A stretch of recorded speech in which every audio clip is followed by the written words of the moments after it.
Well, the Indianapolis Colts are getting a massive break ahead of the matchup against the Green Bay Packers. All that, plus we have some injury update on some key players for the Colts and more on this video. What's going on? It's Elijah from Sports Talk Indy, where we cover all things Colts every single day.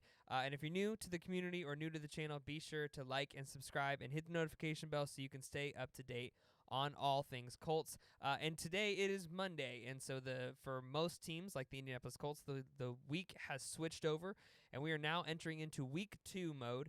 And you're probably watching this on Tuesday because we're recording it during Monday Night Football. So we are talking about the new week. Coming out of the 2-point loss to the Texans, it was brutal, it was sad, it was heartbreaking, it's fine, we're over it, right? 24-hour rule.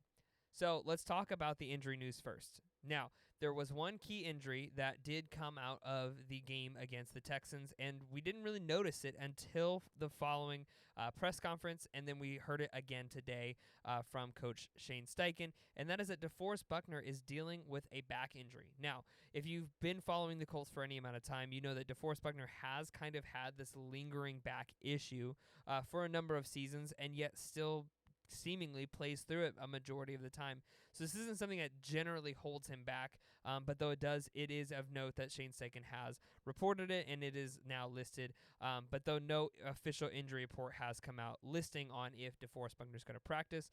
But he said the same thing that he has said literally with Matt Gay and Josh Downs. He said the same line about all three of these guys. He's progressing well. What that means in the sense of like 12 hours after the game, I don't exactly know, but I do know that it does seem that the DeForest Buckner himself had a press conference and did speak to the media and said that he is planning to play against Green Bay. While we're on Green Bay, here's the massive break.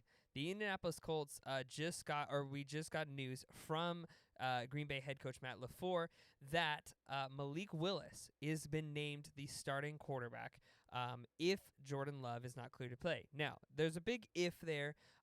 Jordan Love hasn't officially been listed on the practice report, likely because he hasn't been able to be seen yet by doctors. He had the travel back and then the MRIs and all that stuff.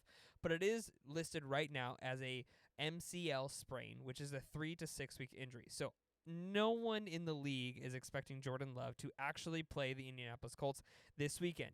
But it is of note that he did say if. But here's the massive break, is that Malik Willis was just traded from the Titans to Green Bay. And if you look here at the stats, Malik Willis has had the opportunity. Not really a fair opportunity. Never playing the Titans as a fair opportunity playing with the Titans, is a fair opportunity. Poor guy got drafted by the worst team in football. But you were talking about the passing stats. He had 8 games played, 61 attempts. So really he never was the guy in Tennessee, drafted in the 3rd round. But you just see here the average 5.2 yards, 350, less than a 53% completion percentage, and then just a 48.7 passer rating with a 3.1 listed here on 2023. So he's a dual threat guy and was really heavily looked at pretty highly coming out of college, and yet just hasn't seemingly made it work. And so this is a big upside for the Colts, because this Packers team, they were good against the Eagles. And don't get me wrong, the Eagles look like a fantastic football team. Though I do think that this Packers team, even with Jordan Love, was beatable. They showed a lot of their cards, and it definitely seemed as though they were a team that could potentially, that the Colts had a chance against even before this. But now you take away their best player, and you look at Josh Jacobs, who was not able to do anything in the run game. Match that with the Colts' really good or really terrible run defense this last weekend against Joe Mixon. They had 200 total yards the Texans managed to get against the Indianapolis Colts, against one of the better run defenses in football last year. So now the Colts seemingly have, and not to speak too over-ambitious or too optimistic, but the Colts seemingly have handed on them the platter a potential Super Bowl contending football team with a backup quarterback who is among, I would say, one of the worst backup quarterbacks in football, and a running back who still hasn't figured it out, and an offensive line that doesn't look like it's quite figured it out yet. Now, anything can happen. This Green Bay team could suddenly figure it out. Malik Willis could have a breakout game, and we're looking at the season a completely different way than we were looking at it 2 weeks ago. But I do think that there is a definite cause for optimism and reason for optimism when looking at the circumstances now surrounding this game at Green Bay. So I think that when you look at this is definitely a huge, huge, huge win for the Colts, and this is going to be super helpful. This is going to be good for the team to get kind of an easier opponent than what was expected. This was supposed to be a really challenging first month, potentially, because you have no idea what the Titans are going to be. You had no idea what the Bears are going to be, and really you had an idea of what the Packers were going to be. They were trending upward towards the end of last season and really had a good game against the Eagles, but that's just a tough Eagles team to beat, and especially when they're firing on all cylinders, when the Philadelphia Eagles are firing like we know they can, they're a tough team to beat. Same thing with the Packers. This Packers defense is going to be good, but I think that it's one that I'm excited to see what the Colts draw up against them.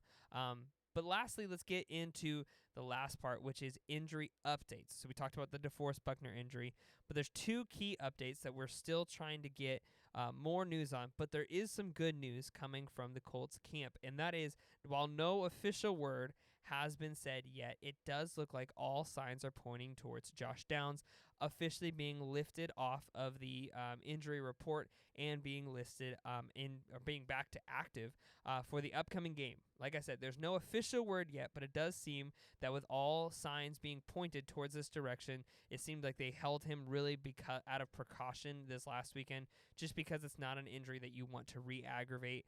And I think that Shane Steichen and company, you saw this last year with Anthony Richardson. They're playing the long game with injuries.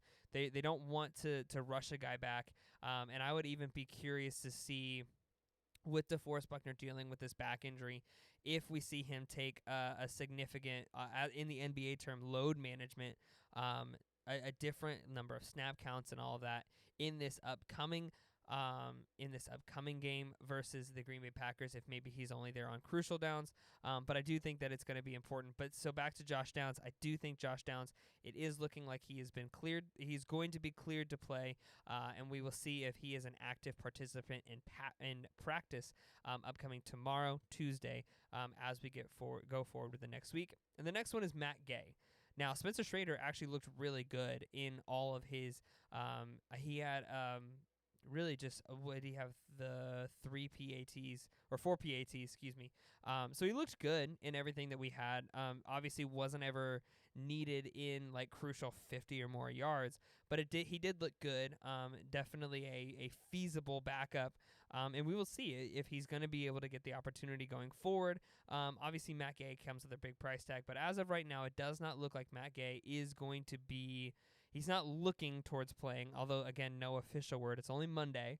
But the big news is DeForest Buckner being listed with a back injury, Josh Downs looking to be playing against the Green Bay Packers, and Matt Gay still very questionable and maybe even leaning towards doubtful, with Spencer Schrader being an adequate solution for the time being. So those are the big news coming out of camp to start our week, starting week 2 now as we head towards the Green Bay Packers.